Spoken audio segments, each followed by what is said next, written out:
96 FM Mercury, sahabat, dan waktunya perjalanan Rumah Sehat Surabaya. Sahabat ini hadir kembali menemani Anda di edisi 3 April 2024, dan untuk tema kali ini sahabat di perjalanan Rumah Sehat Surabaya adalah seputar asam lambung ya. Dan sebelumnya terima kasih untuk Ikatan Dokter Indonesia Cabang Kota Surabaya menghadirkan para pakar, para ahli untuk bisa memberikan kita edukasi dan informasi seputar kesehatan. Karena perjalanan Rumah Sehat Surabaya ini sahabat merupakan hasil kerjasama dengan Ikatan Dokter Indonesia Cabang Kota Surabaya. Dan setiap minggunya kita memiliki tema yang berbeda untuk kita bahas, untuk kita edukasikan pada sahabat-sahabat Mercury. Dan untuk tema di Rabu 3 April ini adalah seputar asam lambung. Ini sangat dekat di bulan Ramadan dan juga mendekati Lebaran atau selepas Lebaran bahkan. Sudah hadir di studio ada Dr. Ulfa Khalili, spesialis penyakit dalam, gastroenterologi dan hepatologi. Betul ya, Dok? Iya, terima kasih. Ya, mungkin lebih tepatnya KGEH itu konsultan gastroentero dan hepatologi. Oke, konsultan gastroenterologi dan hepatologi, betul. Seperti itu ya, Dok ya? Iya. Ini sudah hadir kembali. Apa kabar Dr. Ulfa? Alhamdulillah, kabar baik Mbak Yanti. Terima kasih. Di tengah kesibukan beliau tadi sebelum datang ke sini harus ada tindakan terlebih dahulu ya. Terus kemudian buru-buru langsung ke sini sahabat dengan menerjang macet yang luar biasa di siang hari ini.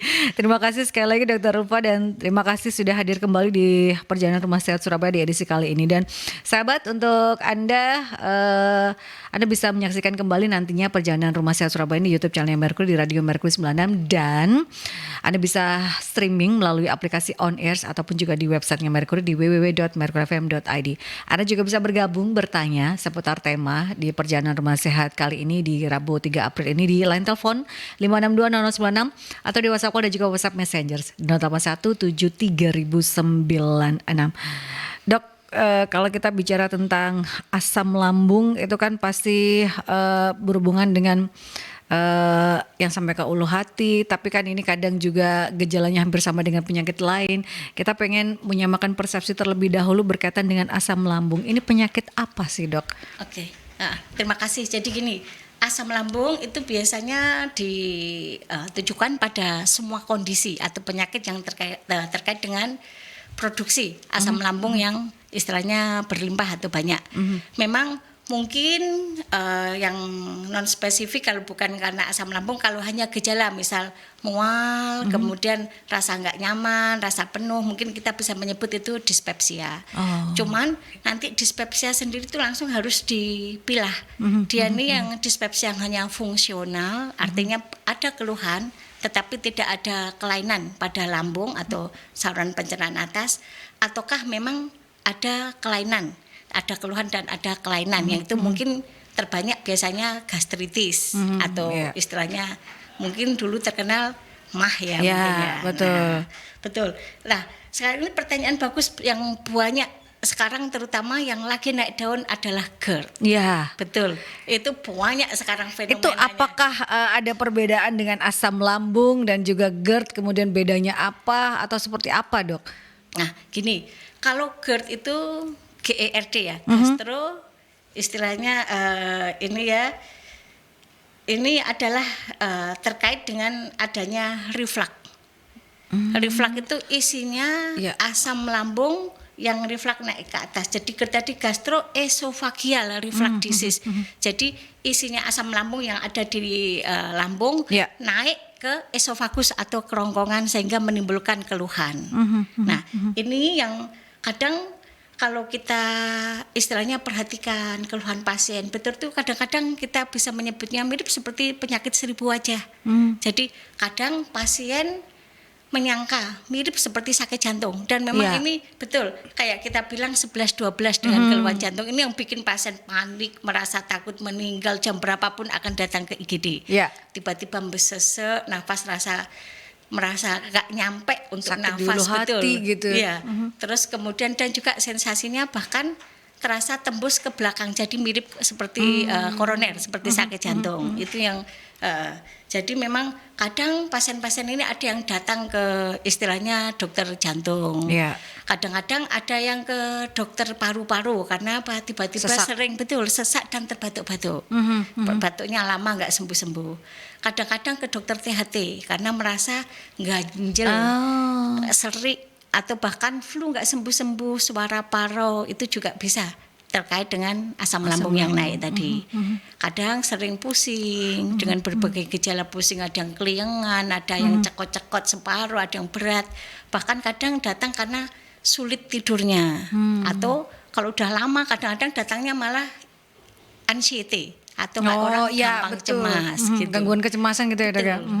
Jadi banyak istilahnya yang akan datang dengan keluarnya banyak, walaupun muaranya nanti sebenarnya satu, asam lambung yang reflux atau GERD tadi. Okay. Nah, ini kan GERD atau asam lambung ini kan tadi dokter mengatakan penyakit 1000 wajah gitu ya, Dok ya. Mirip-mirip gitu ya.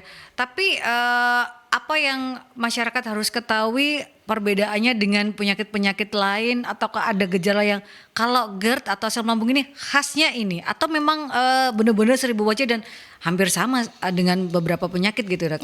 Ya, mungkin gini, yang khusus untuk yang gejala mirip jantung tadi kan memang gejala awal mirip, kayak kita bilang istilah sekarang 11-12 gitu lah. Itu mungkin lebih baik sebaiknya jangan diabaikan. Segera datang ke layanan terdekat, misalnya IGD jam berapapun.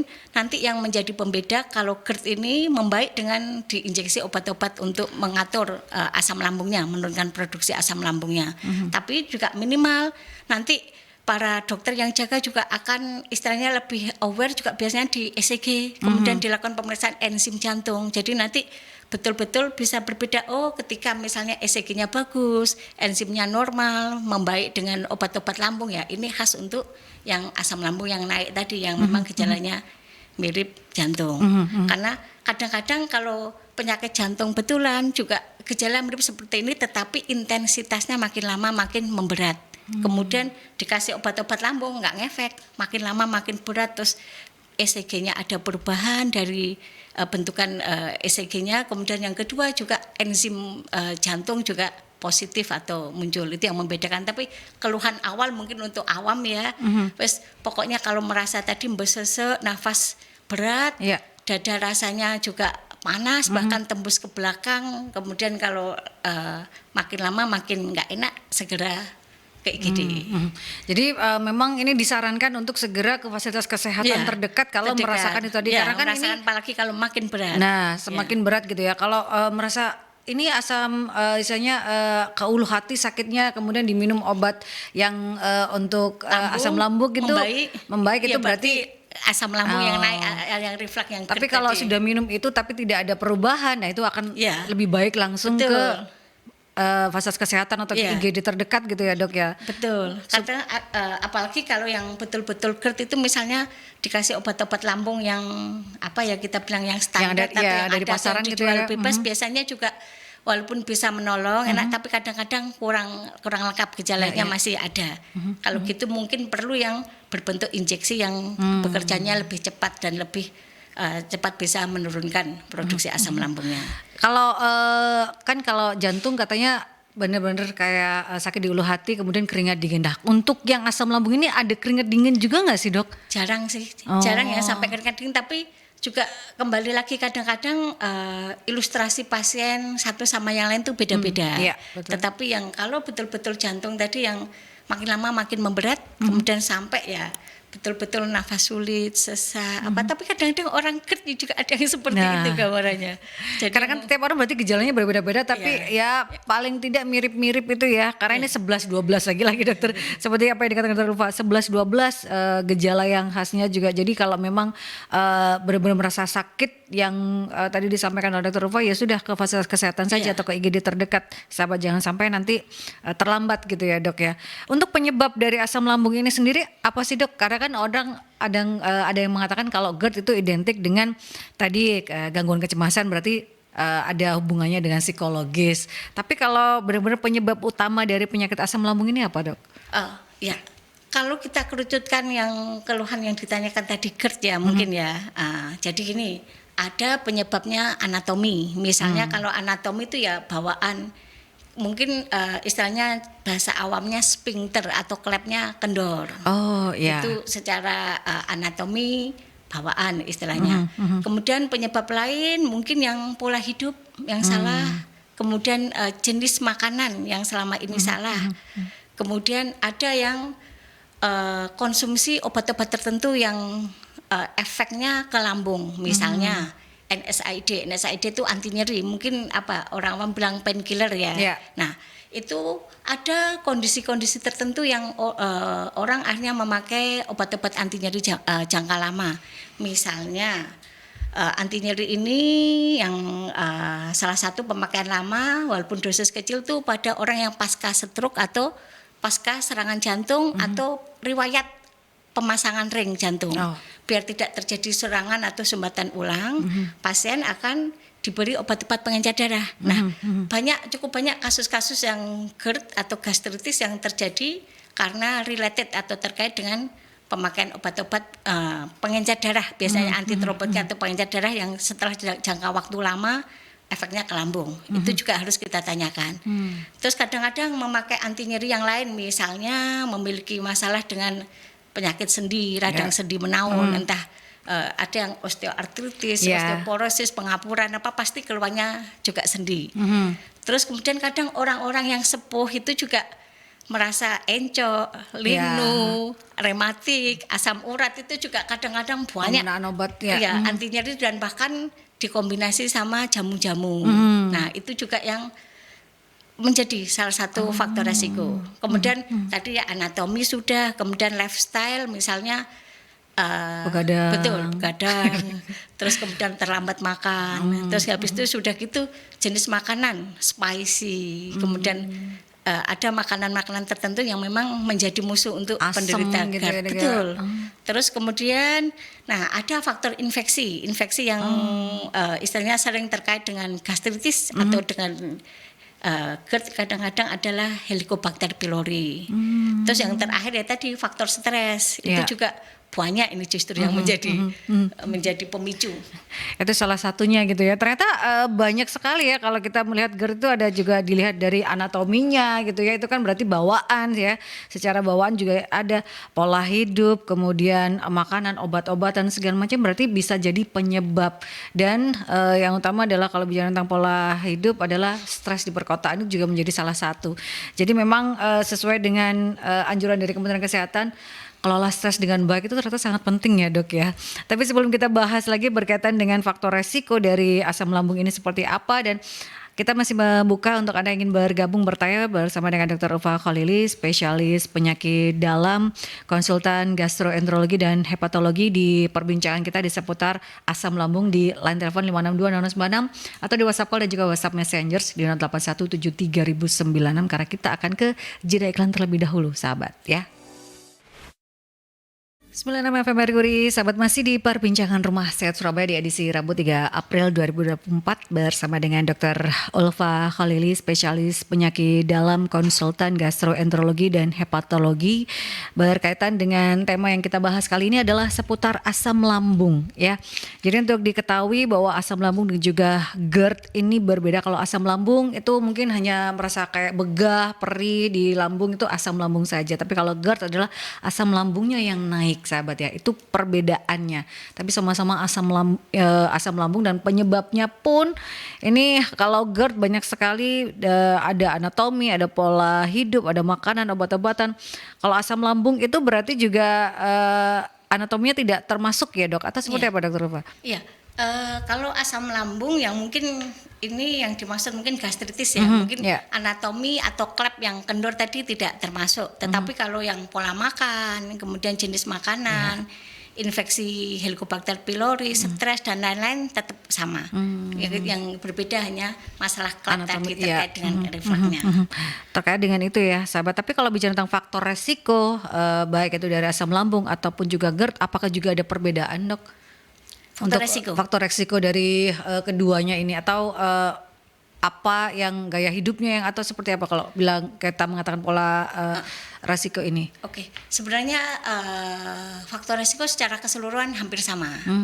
Cuman jadi prinsipnya ada hal-hal yang tadi ya, istilahnya tadi kan sudah disebut anatomi, kemudian lifestyle, kebiasaan, sama jenis-jenis makanan kita harus mengenal mana yang perut kita bisa, mana yang enggak, mungkin mana friend, mana foe, Ya, mana gitu. musuh, ini untuk lambungku, mana ini, oh ini friendly nih. Kadang kan orang gini, kalau saya kalau makan kubis saya kembung gitu ya. Ya. Nah itu berarti memang Kenali, kadang-kadang orang per orang personalize, Ya, nggak selalu berbeda-beda. sama, betul.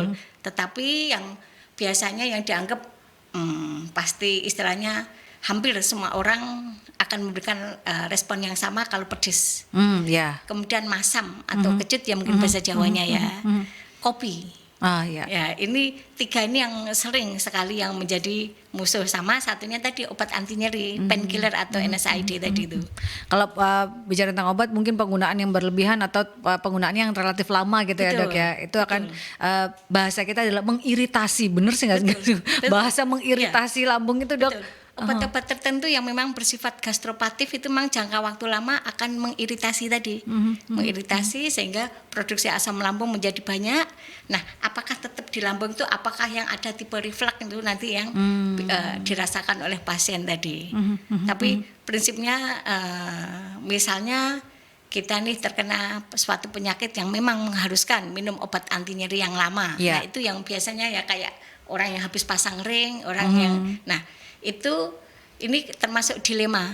Jadi akhirnya ya obat-obat dihentikan tidak mungkin karena takut nanti resiko sumbatan lagi.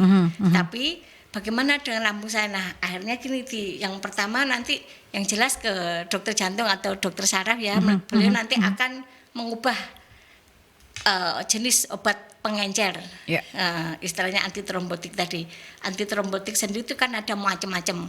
Ada yang ini sangat istilahnya faktor resiko ke lambung sangat besar. Ini faktor resikonya sedang. Ada faktor resiko kecil. Nah, beliau nanti yang akan memilihkan. Begitu sudah mulai ada gejala gastritis, yang gastropati, NSAID yang terkait anti nyeri tadi.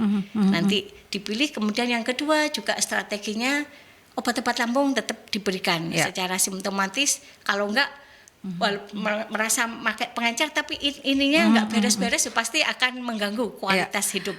Biasanya kan ini untuk melapisi ya Bapak Ibu, itu ini diminum terlebih dahulu gitu ya dok ya. Biasanya seperti itu ya.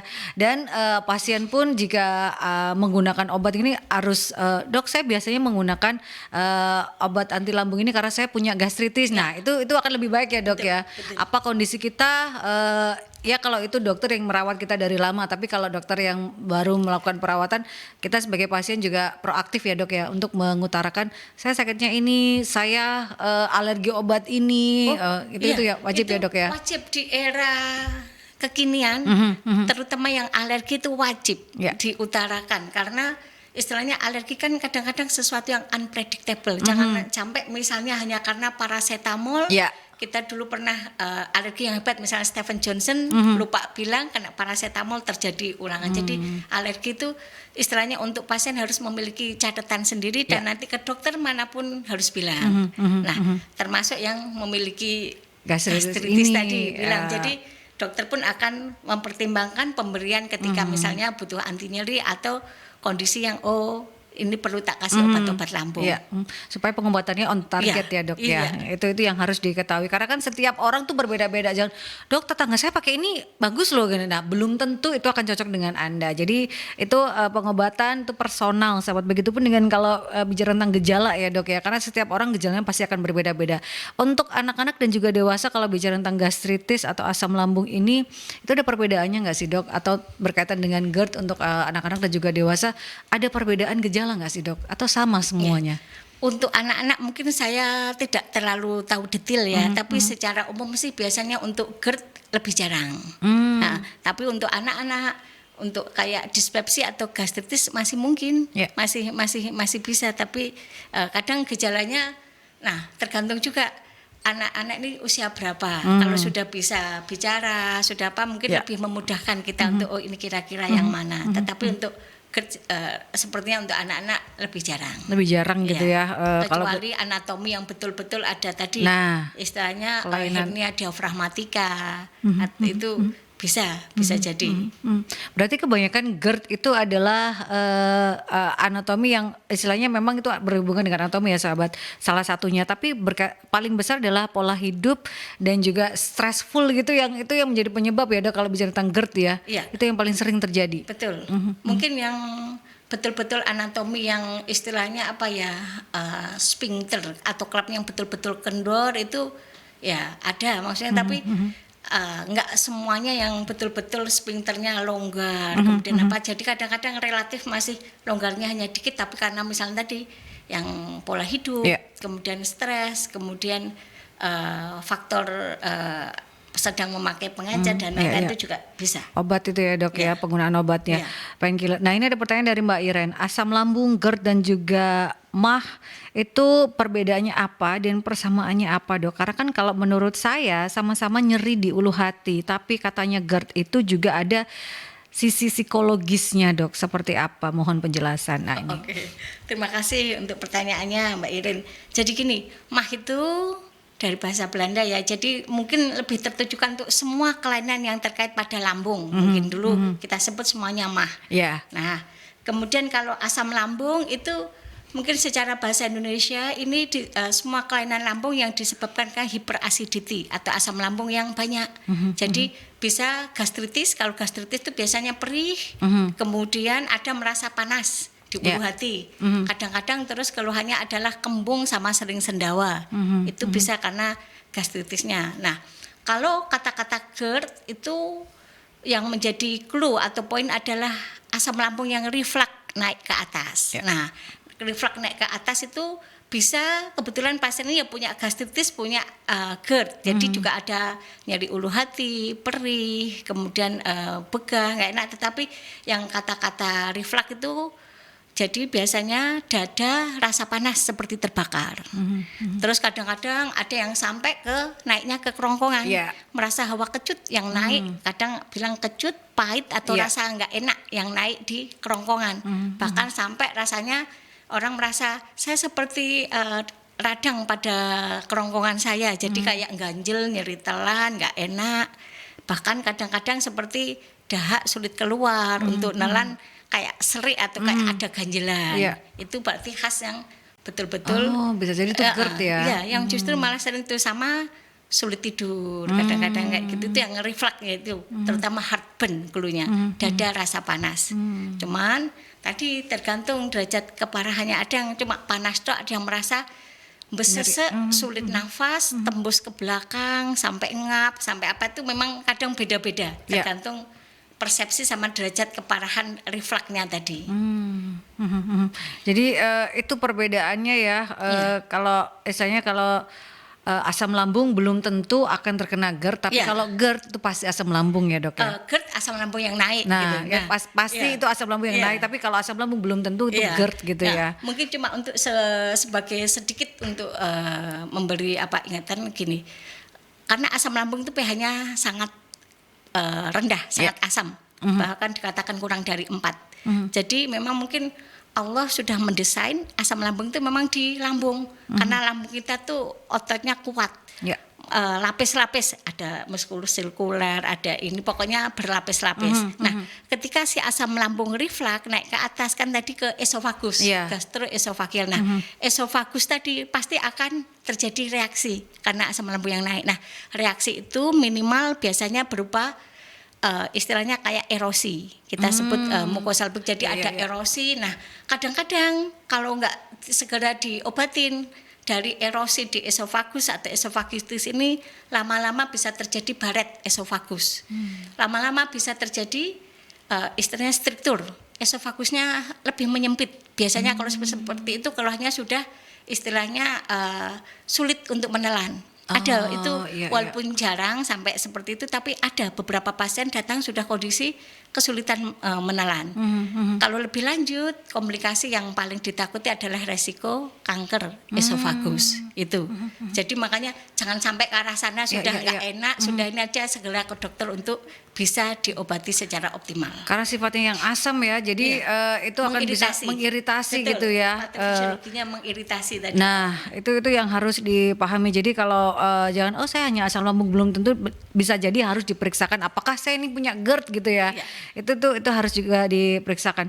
Ini pertanyaan dari Mbak Vio, Dok, apakah bisa awal mula diagnosa asam lambung selang berapa hari diharuskan melakukan cuci darah? Mohon penjelasan. Enggak. Kalau asam lambung sama cuci darah nggak ada hubungannya secara langsung. Tapi mungkin saya bisa paham dengan kasus ini, mungkin sebenarnya orang sakit ginjal yang kronis.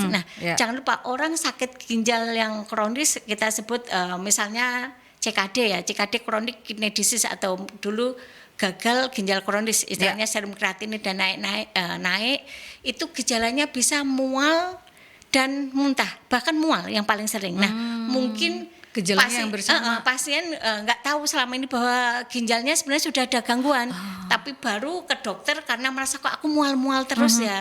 Nah, ketika mual baru dicek secara keseluruhan kreatinin tinggi, ya memang obat utamanya harus cuci darah.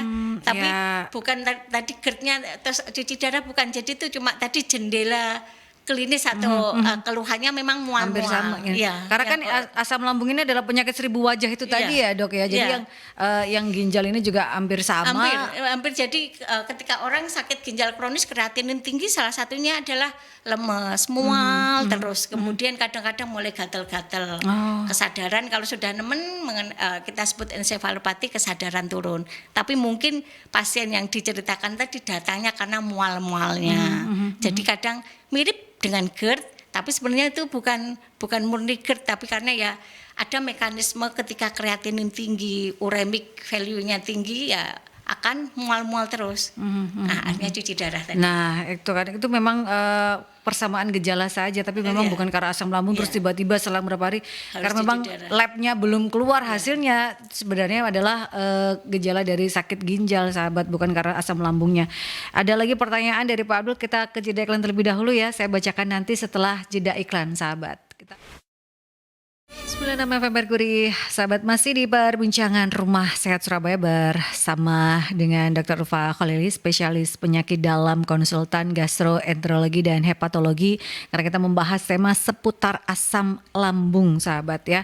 Yang ternyata kalau berhubungan dengan GERD itu ada perbedaannya. Asam lambung itu mungkin kita gastritis, hanya nyeri di ulu hati, nyeri di lambung.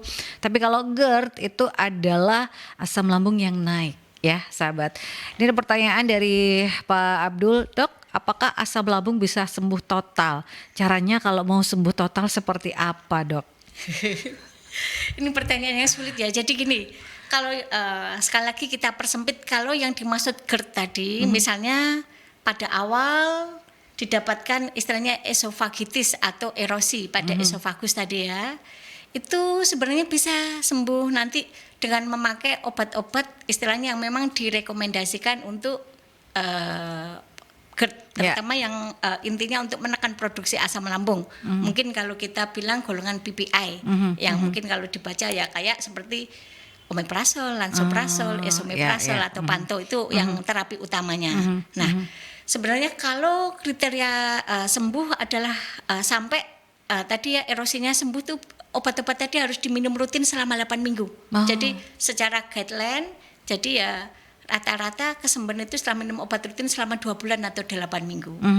Nah, kalau misal definisi kita sembuh terus habis 8 minggu clear, nggak pernah seumur hidup nggak pernah kumat, nggak. Itu kadang-kadang masih begitu kita sudah enak apa suatu saat, nah makan kan merupakan sesuatu kadang-kadang yang bukan hanya masalah kebutuhan, kadang masalah seni ya. Jadi kalau nggak boleh ini, nggak boleh ini, nggak boleh ini, nah terus dok masa saya selamanya seumur hidup nggak boleh pedas, terus nggak boleh jangan asem gitu. Nah kadang-kadang misalnya suatu saat makan itu lagi, kalau misal secara teoritis sudah sembuh, sudah nggak apa-apa. Tapi kadang sekali lagi juga tergantung kondisi saat itu. Ketika misalnya ada kondisi yang menyebabkan asam lambung meningkat, kemudian ada mungkin erosi. Erosi itu sebenarnya nggak sampai membuat reflux, erosi kecil di lambung ya. Begitu kena tadi makanan pedes, spicy, asem gitu ya, kopi gitu yang paling banyak tuh habis minum kopi, langsung rasa panas, besesek kayak dicekik, terus kemudian macam-macam. Nah, berarti tetap harus orang per orang punya semacam catatan pribadi, mana saya yang bisa, mana yang enggak. Karena kayak seperti makanan yang terlalu berlemak, berminyak, bersantan, kadang sayur-sayur tertentu yang ada gasnya itu orang per orang beda-beda. Iya, betul.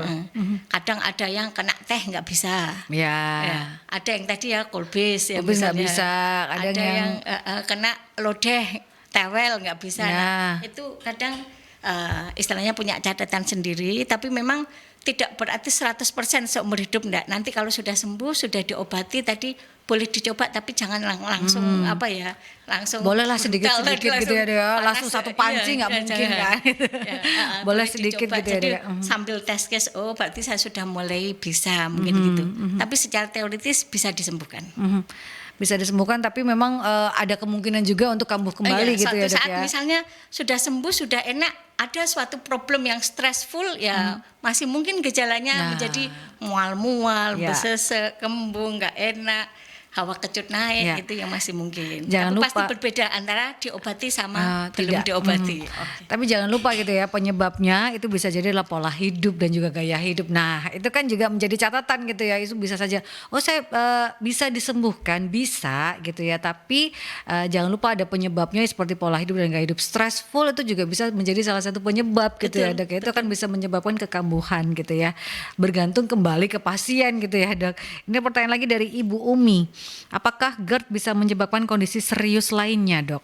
Ya, tadi kalau kondisi serius yang tadi yang kalau dari gejala tadi mungkin yang mirip-mirip gejala jantung ya. Itu jadi yang bikin pasien panik, cemas, kadang merasa saya takut meninggal, Dok, moro-moro, kadang begitu nyetir karena itu saya pinggirkan mobil, saya ambekan besar, saya takut meninggal, saat itu banyak keluhan. Ya.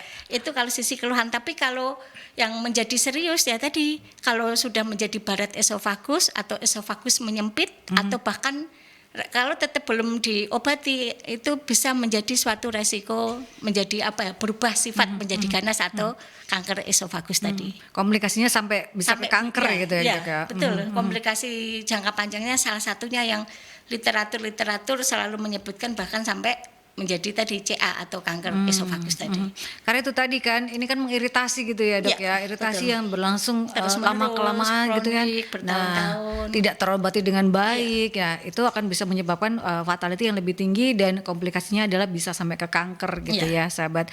Jadi jangan remehkan, asam lambung itu bisa jadi itu akan bisa naik ke GERD gitu ya sahabat. Tapi kalau penanganannya lebih baik, nah itu resikonya untuk ke GERD bisa diturunkan ya, Dok ya. Kalau memang tidak memiliki masalah anatomi gitu. Dok, kalau bicara terkait dengan diagnosis asam lambung ini yang apakah bisa dilakukan, mungkin masyarakatnya, saya perih di sini, berarti saya, atau memang kita harus melakukan diagnosisnya ke fasilitas kesehatan, tegak diagnosisnya itu seperti apa, Dok, kalau bicara tentang asam lambung? Oke. Tadi mungkin kalau asam lambung secara keseluruhan kan tadi luas, tapi kalau bahasan kita misalnya mau mengerucut ke GERD lagi ya. Jadi gini, sebenarnya ada suatu kuesioner namanya GERD-Q. Jadi seberapa sering ada dada panas, ada hawa-hawa rasa reflux naik ke atas, hawa kecut atau panas. Kemudian seberapa sering tadi istilahnya sudah beli obat-obat sebelumnya, kemudian juga tidur malam terganggu dan lain-lain. Itu ada namanya GERD-Q untuk memudahkan istilahnya kita-kita yang mungkin bekerja di fasilitas primer, layanan primer kayak di puskesmas atau mungkin tempat-tempat yang istilahnya jauh atau perifer. Tetapi jangan lupa kalau misal keluhan itu tetap selalu ada, salah satu modalitas untuk diagnostik yang dianjurkan adalah endoskopi. Biasanya gini, kapan saya harus endoskopi gitu, Mbak? Indikasi untuk melakukan endoskopi apa saja gitu, Dok? Ya, jadi misalnya kalau keluhan itu sudah diobati dengan obat-obatan biasa atau obat-obat standar belum membaik, keluhannya masih tetap persisten ada, bahkan sudah lama, sudah berbulan-bulan, itu salah satu indikasi endoskopi. Kemudian yang kedua, kalau mulai ada gejala anemia yang tidak jelas penyebabnya apa, itu paling sering juga ada perdarahan yang halus terkait dengan gastritis atau asam lambung yang naik tadi. Yang ketiga, kalau ada berat badan yang menurun yang tidak bisa diterangkan penyebabnya juga kita lebih baik direkomendasikan untuk endoskopi. Kemudian berikutnya kalau ada kesulitan menelan odenovagi, bisa nyeri telan, bisa sulit menelan. Secara teori tadi sudah esofagus atau kerongkongannya menjadi menyempit karena asam lambung yang selalu naik ke atas tadi. Jadi itu kita sebut alarm simptom. Jadi ada gejala asam lambung plus mulai ada gejala-gejala tadi, maka wajib untuk dilakukan endoskopi. Jadi kita tahu lebih detail di dalam tuh ada apa, bagaimana klepnya, ada luka atau hanya gastritis, refluksnya yang jenis asam lambung putih apa ada yang warna kuning karena campur dengan garam empedu. Terus hal-hal yang lain, kadang-kadang tumor lambung, kadang gejalanya juga mirip GERD. Tapi begitu kita endoskopi, kita bisa tahu, ternyata GERD, ternyata gastritis, ternyata tumor. Kalau gastritis kan tadi ada erosi di esofagusnya. Kalau GERD-nya tadi. Jadi itu beberapa indikasi yang sudah harus melakukan endoskopi jika ada beberapa itu tadi gitu ya. Dan itu diagnosis berkaitan dengan GERD ya, kita karena mengarahnya lebih ke GERD gitu. Kalau untuk tata laksana dan juga pengobatan untuk saat ini Dok, dengan perkembangan yang ada itu seperti apa? Kalau kita bicara tentang asam lambung dan juga GERD untuk saat ini. Ya, yang pertama gini, kita selalu berbicara membedakan jadi dua, non farmakologi sama farmakologi. Kalau non farmakologi itu artinya tanpa obat-obatan. Apa yang harus saya lakukan? Ya, pertama istilahnya hindari makan yang terlalu kenyang, mendadak. Itu juga yang khas biasanya kalau saya makan kekenyangan kok besesek ya itu biasanya berarti hindari yang terlalu kenyang. Jadi lebih baik makan porsi kecil sedikit tapi sering. Nah, kemudian yang kedua, hindari yang habis makan terutama pada porsi besar langsung tidur. Itu habis makan sahur langsung tidur gitu ya. Itu yang sulit ya. Kebiasaan itu tuh harus dieliminasi gitu ya Dok ya. Jadi jangan langsung habis makan langsung tidur. Kalau secara teori anjurannya tunggu 2 sampai 3 jam karena makanan sudah turun, sudah di intestin, sudah penyerapan, jadi mengurangi potensi reflux. Jangan berapa menit langsung kita tidur langsung naik ke atas. Terus yang ketiga tadi makan secara istilahnya teratur ya. Istilahnya tadi kemudian apalagi yang dianjurkan yang salah satu kunci tadi kalau kita tidur untuk penderita GERD yang masih aktif tadi posisi tidur dada lebih tinggi dibanding perut.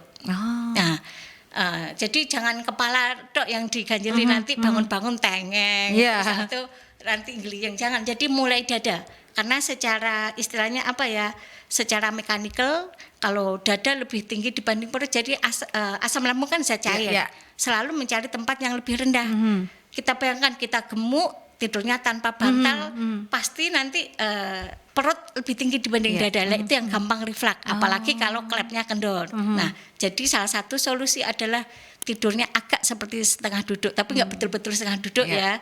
Jadi punggung bawah diganjel satu bantal, mungkin yang punggung atas kepala leher ini lebih tinggi lagi. Kayak kalau bed di tempat rumah sakit kan bisa dielevasi. Tapi kalau kita di rumah ya cara sederhana gitu diganjelnya mulai punggung bawah dengan bantal yang lebih tipis satu, terus yang di sini lebih tinggi. Jadi asam lambung akan mencari tempat yang rendah. Jadi yang sesuai habitat atau yang tempatnya di lambung itu. Jadi biar mengurangi potensi reflux tadi. Jadi memang kalau bicara tentang tata laksana juga pengobatan tidak harus selalu dengan obat gitu ya Dok ya. Ada non farmakologi itu gitu baru ya. Non farmakologi tadi Mbak Yati. Kemudian baru tambahnya yang farmakologi. Farmakologi wajib ini. Kadang-kadang kalau yang tadi Dok nggak bisa. Nah, farmakologi itu ya obat-obat yang kita sebut PPI, mungkin yang isinya lansoprazol, pantoprazol, esomeprazol atau omeprazol. Itu banyak sekarang. Atau kalau zaman dulu kalau misal nggak ada golongan PPI tadi ranitidin gitu itu masih bisa. Boleh nggak saya pakai kayak antacid Kak Milanta dan kawan? Ya, boleh aja kalau itu bisa sebagai pertolongan pertama minimal menetralisir. Tapi yang sebagai standar terapi yang PPI tadi. Nah, terus kadang-kadang perlu obat simptom. Tadi kan obat utama, obat simptomnya ya biar nggak mual, biar nggak kembung, biar nggak ada tambahnya obat-obat itu. Jadi ya kombinasi antara non farmakologi dan farmakologi gitu ya, bergantung ya. Karena kan ini lagi-lagi ya setiap pasien itu memiliki gejala dan juga memiliki yang perbedaan gitu ya. Karena kan ini supaya on the target pengobatan itu bisa dilakukan. Jadi itu yang bisa dilakukan sahabat ya. Ada yang non farmakologi ditambah dengan farmakologi. Obatnya pun juga bergantung, kalau simptomnya si A seperti ini ya itu ditambahkan gitu ya. Ada kalau simptomnya si B seperti ini itu yang ditambahkan. Gejala-gejalanya kan berbeda-beda gitu ya. Tapi obat utamanya PPI tadi. Obat utamanya adalah PPI dan itu sesuai dengan anjuran dokter gitu ya Dok ya, jika merasakan. Tapi kalau orang kita kan kadang dia punya obat ini saat hanya sekali gejala itu muncul, obat PPI ini boleh digunakan secara bebaskah atau memang harus dengan resep dokter sih Dok kalau kita bicara tentang obat PPI? PPI kok setahu saya bisa ya tanpa resep dokter. Tetapi gini, tetap perlu ke dokter dulu. Untuk pertama nanti pasti yang untuk memastikan kita obat apa yang paling pas untuk kita. Sama kemudian yang kedua juga berapa lama saya harus minum obat ini. Kemudian juga termasuk simptom obat tambahan apa untuk mengurangi rasa yang nggak enak ini. Kadang ada yang simptomnya sulit tidur, ada yang pusing, ada apa. Nah itu nanti bisa istilahnya diberikan oleh dokter. Tapi prinsipnya daripada mengobati sendiri, tapi lebih baik ke dokter, bisa konsultasi, bisa lihat. Tapi nanti saya yakin pasien-pasien yang GERD itu akhirnya jadi lebih pintar, jadi mandiri. Jadi saat kita tahu saatnya kapan, beliau nanti setelah selesai akan obat itu hanya on demand atau ketika membutuhkan, ketika ada keluhan aja. Nanti sambil bisa didiskusikan dengan dokternya. Nanti lama-lama bisa untuk mandiri. Disesuaikan dosis juga ya Dok, ada yang berapa miligram gitu kan, betul. itu yang harus diketahui. Tergantung dengan keluhannya tadi. Bergantung dengan keluhannya. Kalau lebih baik lagi dikonsultasikan terlebih dahulu. Tapi memang lebih baik Dok kalau saya semisal sudah obat ini selesai, tapi saya untuk jaga-jaga itu bisa. Tapi asal sesuai dengan awal gitu ya Dok ya. Terus sama kemudian misalnya kita kondisi di tempat tertentu apa nggak ada, yang ada apa ya semua obat asam lambung yang ada itu bisa sebenarnya sebagai pertolongan pertama untuk membuat keluhannya berkurang. Tapi untuk holistik atau sampai target kita kan sembuh, sampai tadi lesi atau erosinya sembuh ya perlu ke dokter. Tapi untuk meredakan keluhan awal bisa yang obat-obat lambung yang ada di pasar itu bisa untuk meredakan terlebih dahulu ya sahabat, karena kan nyerinya kadang tuh luar biasa gitu ya kalau bicara tentang asam lambung. Dok, tinggal beberapa menit lagi sudah pukul untuk pencegahan yang bisa dilakukan oleh sahabat-sahabat Merkuri seperti apa harus mengeliminasi makanan-makanan yang semisal seperti kopi ataupun juga makanan-makanan pedas, makanan-makanan kecut atau asam, atau seperti apa pencegahan yang bisa dilakukan untuk sahabat-sahabat Merkuri berkaitan dengan asam lambung, apalagi di bulan Ramadan ini kan kadang wow gitu ya, tiba-tiba buka puasa langsung saja gitu ya. Itu seperti apa Dok? Nah betul, untuk pencegahannya tadi kalau misal sejak awal sudah punya asam lambung selalu punya catatan, makanan ini saya bisa, mana yang enggak. Sama tadi ya mungkin yang menjadi clue tuh kalau kita sahur coba diakhirkan, yang buka disegerakan, tapi jangan kenyang mendadak. Kadang kan lauknya cocok nih, saya suka langsung ditumpuk-tumpuk dan semua nggak usah ngunyahnya, nggak langsung telan-telan. Nah itu yang jadi tetap kita mengerem diri kita sendiri sedikit-sedikit tapi sering. Itu yang mungkin dikaitkan dengan bulan puasa ini. Terus kemudian hindari yang tadi yang nggak bisa spicy, yang terlalu asam, kadang-kadang terlalu berlemak, berminyak, itu orang kadang punya itu sendiri-sendiri. Tapi intinya jangan mendadak terlalu kenyang, terus habis makan kenyang langsung tidur, langsung rebahan tanpa bantal. Nah itu kan itu paling nyaman untuk asam lambung ataupun juga GERD naik gitu ya Dok ya. Lebih baik kayak setengah duduk dulu, baring-baring, bantalnya tinggikan, nggak apa-apa sambil terpejam goler-goler gitu, tapi pokoknya jangan yang betul-betul flat tanpa bantal itu langsung naik itu nanti. Itu juga diperhatikan ya sahabat saat kita rebahan atau apapun, terutama yang sudah memiliki asam lambung gitu ya Dok ya, supaya tidak menyebabkan reflux itu tadi yang naik itu tadi ya asam lambungnya. Karena kan kalau GERD lama-kelamaan dan tidak tertangani dengan baik itu kan bisa ada komplikasi yang serius. Yang serius itu tadi sahabat. Terakhir Dr. Ulfa mungkin bisa memberikan tips dan juga pesan sehat untuk sahabat Merkuri berkaitan dengan menjaga asam lambung ini seperti apa Dok? Monggo Dok. Oke. Kembali lagi ya, kalau mungkin pesan yang lebih general ya, sebenarnya kalau kita perhatikan sesuatu itu jangan berlebihan. Kan yang berlebih juga nggak terlalu tidak baik untuk kesehatan. Ya. Kemudian juga tadi ya, istilahnya tadi hindari yang terlalu kenyang berlebihan tadi. Kemudian tetap usahakan makanan yang sehat. You is what you eat. Jadi itu termasuk selalu ya, apa yang kita makan. Kita itu bergantung apa yang kita konsumsi makan, gitu ya. betul. Nah, nanti kalau berlebihan juga nanti muncul penyakit-penyakit yang lain, metabolik, terus istilahnya kolesterol dan lain-lain, kemudian diabetes, kemudian kalau di liver menjadi fatty liver dan lain-lain. Jadi prinsipnya betul ya, kembali ke istilahnya apa ya, sunnah Rasul ya mungkin ya. Kita tidak boleh berlebihan terlalu kenyang. Ada porsi untuk air, ada porsi untuk udara. Itu rasanya kalau dicocokkan dengan penyakit lambung kok sangat istilahnya apa ya, sesuatu yang tetap cocok. Jadi jangan terlalu kenyang tadi. Berhenti sebelum kenyang, makan sebelum lapar, dan secukupnya saja. Secukupnya. Nah, itu ya, sahabat, tidak dan berlebihan. Dan mungkin tambahnya kenali sama hindari yang bahan-bahan yang selama ini istilahnya sudah established, tidak istilahnya menjadi musuhnya lambung, terlalu pedas, pemicu kecut, gitu ya, Dok, ya. Tadi. Itu yang harus dijaga, konsumsinya mungkin jangan berlebihan kalau hal yang seperti itu gitu ya, sahabat, supaya lagi-lagi asam lambung kita itu lebih nyaman untuk sahabat-sahabat Merkuri. Karena kan takutnya asam lambung itu kan bisa mengganggu aktivitas kita sehari-hari, apalagi kalau GERD-nya ini bahkan bisa menyebabkan komplikasi hingga ke kanker gitu ya, komplikasi yang fatal gitu ya, sahabat. Dan perbincangan ini tentunya sangat menarik, apalagi kita di bulan Ramadan kita diingatkan lagi, sahabat, berkaitan dengan menjaga kesehatan lambung kita supaya asam lambungnya ini tidak naik, asam lambungnya tidak sampai menuju GERD, sahabat. Itu yang harus kita jaga ya, sahabat. Karena kan yang bisa menjaga diri kita ya kita sendiri melalui konsumsi gitu ya, Dok ya.